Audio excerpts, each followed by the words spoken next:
Un gran saludo a todos mis estimados estudiantes de la Universidad Nacional Experimental de los Llanos Centrales Rómulo Gallegos. Este video va dirigido especialmente a mis queridos estudiantes del primer año de Derecho, de las secciones 8, 9 y 10. Espero les sea de mucho provecho y trataré en todos los medios posibles de hacerles llegar el conocimiento. Vamos a iniciar el día de hoy con la historia de las doctrinas económicas, ¿ok? De la asignatura Economía Política. Bueno, voy a comenzar con un pensamiento de John Kenneth Galbraith, pensamiento de 1991, que es: las ideas económicas siempre son producto de su época y lugar. No se las puede ver al margen del mundo que interpretan. Es interesante esto, ¿no? Porque este pensamiento te explica claramente que esas ideas económicas que hubo en distintas épocas de nuestra evolución en el mundo justamente son producto de ese momento.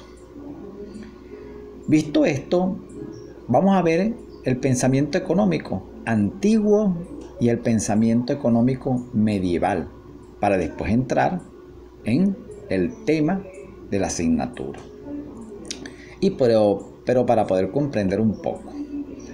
Fíjense que los sistemas económicos antiguos y medieval se caracterizaron por ser muy básicos, en el sentido de que se trataba de sociedades de autoconsumo.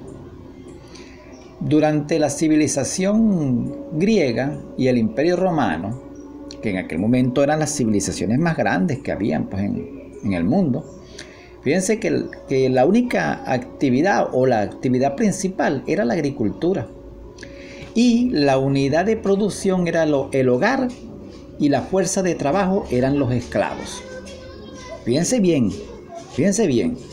la actividad principal era la agricultura, la unidad de producción era el hogar y la fuerza de trabajo eran los esclavos.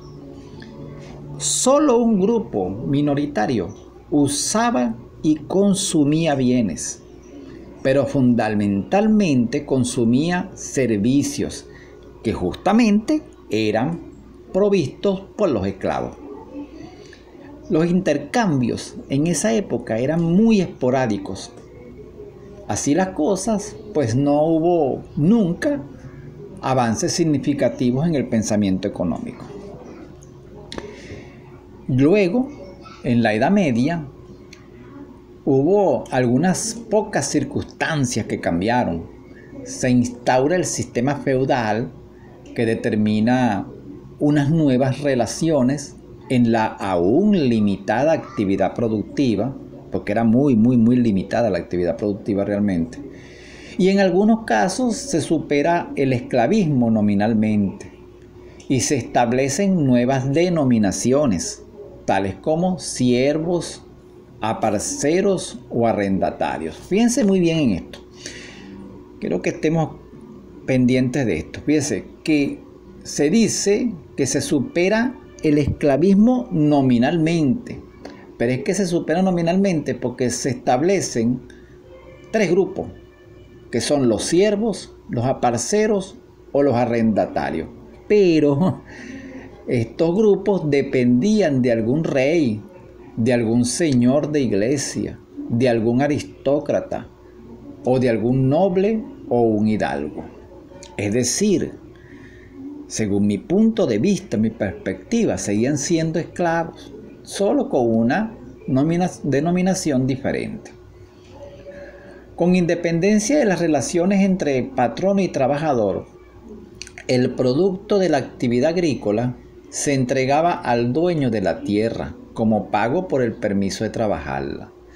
Es decir, yo trabajaba la tierra y después de yo trabajarla, fuera yo un siervo, fuera yo un aparcero o fuera yo un arrendatario, yo se la entregaba al señor dueño de la tierra.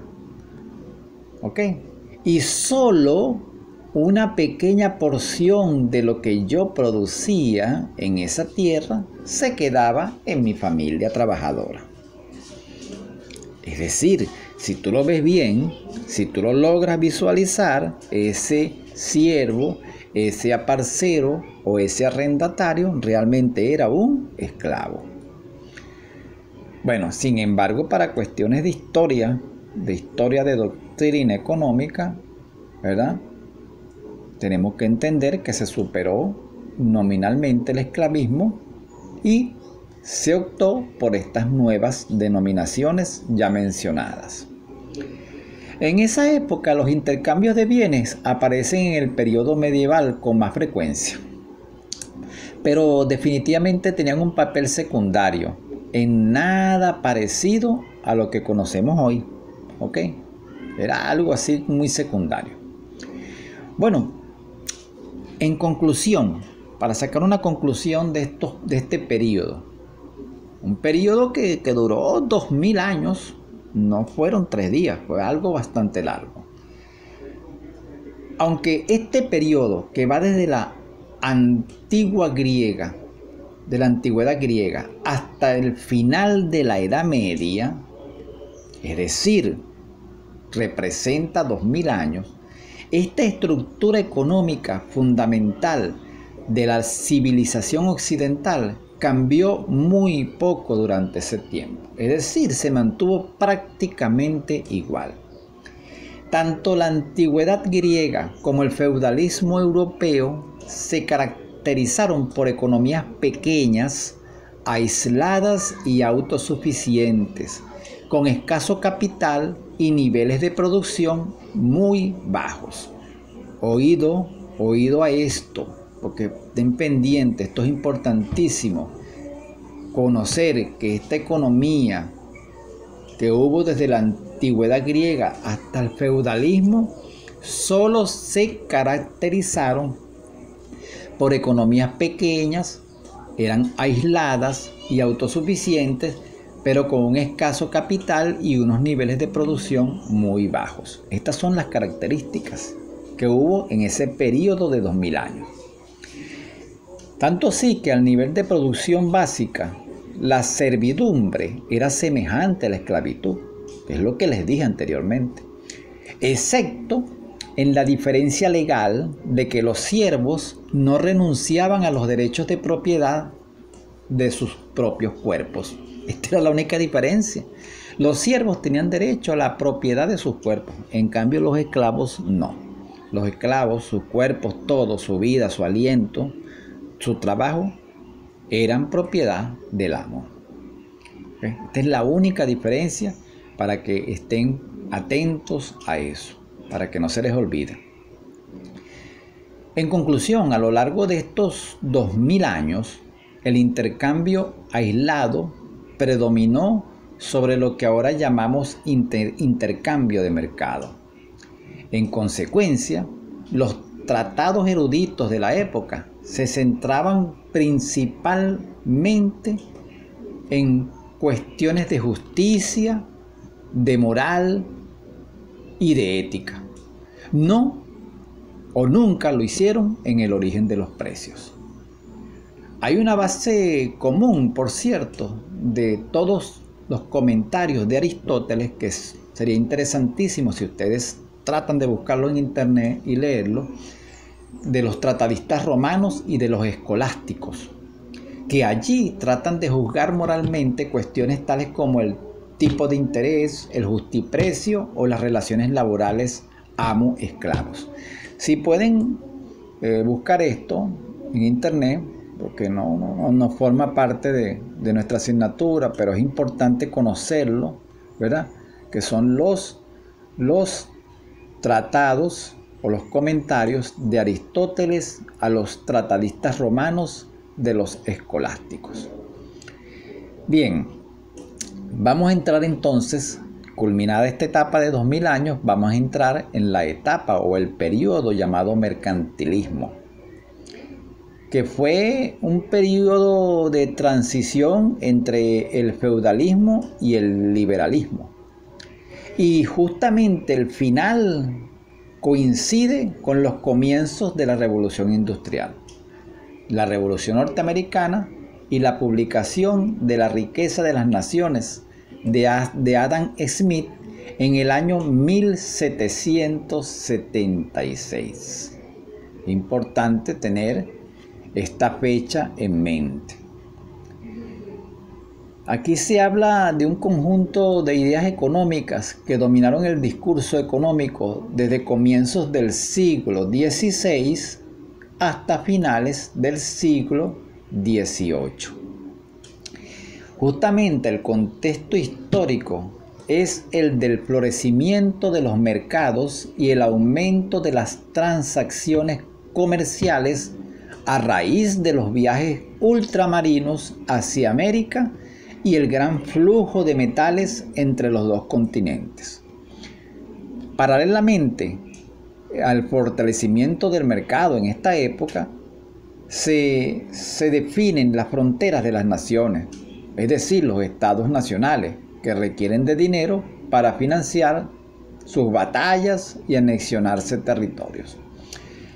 No se trata ya de juzgar moralmente, sino de recordar a los gobernantes medidas políticas que enriquezcan al país. En este periodo, se instaura así un sistema de gran intervención gubernamental para acumular metales, tales como el oro, la plata, joyas preciosas, por ser la esencia de la riqueza. Las medidas fueron las siguientes en esa época: regulación del comercio exterior para generar una entrada de metales preciosos. Eso se llamó proteccionismo, con aranceles, control riguroso de la entrada y salida de mercancías. Búsqueda de una balanza comercial favorable.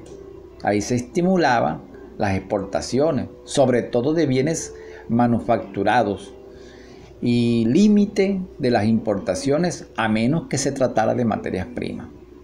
Vender mucho y comprar poco. Vender caro y comprar barato. Abstención del consumo de mercancías extranjeras en la dieta y atavio, y ser pródigos en el consumo de los propios materiales y manufacturas, para que así los excesos de los ricos pudiesen dar empleo a los pobres. Este era el sistema que utilizaban ellos. Y sobre todo defendían y controlaban los monopolios para favorecer el crecimiento económico interno de los países.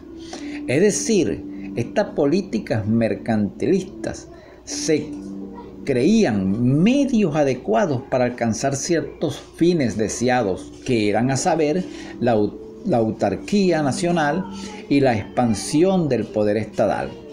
Y aunque estos fines se consideraron entonces razonables para su época, pues a la larga se dieron cuenta de que no eran los adecuados.